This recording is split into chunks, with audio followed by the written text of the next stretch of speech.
Hello दोस्तों, आज की कहानी है शिव पार्वती की कथा। भगवान भोलेनाथ को समस्त सृष्टि का रचयिता माना जाता है।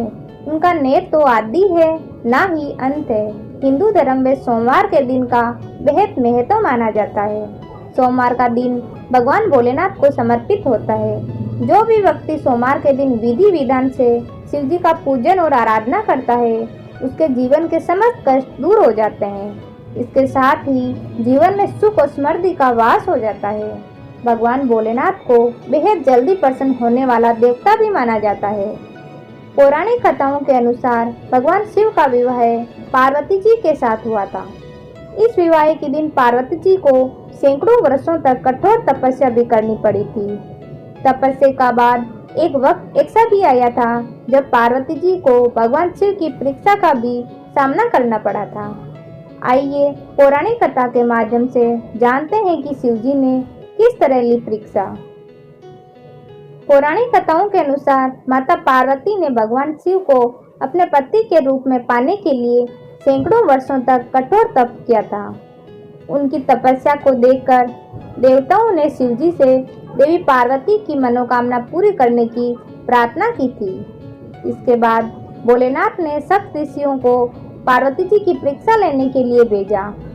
इस परीक्षा के दौरान सप्त ऋषियों ने शिवजी के ढेरों अवगुणों को बताते हुए माता पार्वती जी से शिवजी से विवाह न करने को कहा, लेकिन पार्वती जी अपने निर्णय से टस से मस नहीं हुई। इस पर खुद भोलेनाथ ने माता पार्वती की परीक्षा लेने का निर्णय लिया। माता पार्वती के तब से प्रसन्न होकर शंकर जी उसके सामने प्रकट हुए और उन्हें वरदान देकर अंत ध्यान हो गए। कुछ क्षणों बाद ही एक मगरमच्छ ने एक लड़के को पकड़ लिया और लड़का मदद के लिए पुकारने लगा। बच्चे की आवाज सुनकर पार्वती जी नदी किनारे पहुंची और उनका मन द्रवित हो गया। इस बीच लड़के ने माता पार्वती को देखकर कहा कि मेरी न माँ है, न बाप है, न कोई मित्र ही है। माता आप ही मेरी रक्षा करें। इस पर पार्वती जी ने मगरमच्छ से कहा कि इस लड़के को छोड़ दें। इस पर मगरमच्छ ने कहा कि दिन के छठे पैर जो मुझे मिलता है उसे आहार बनाना मेरा नियम है।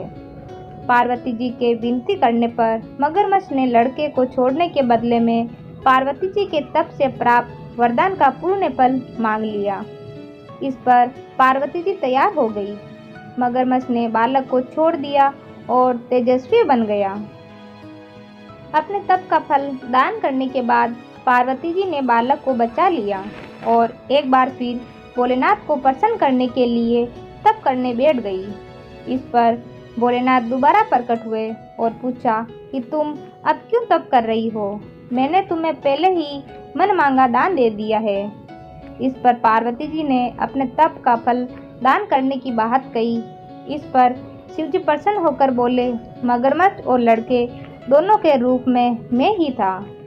मैं तुम्हारी परीक्षा ले रहा था कि तुम्हारा चित्त प्राणी मात्र में अपने सुख और दुख का अनुभव करता है या नहीं।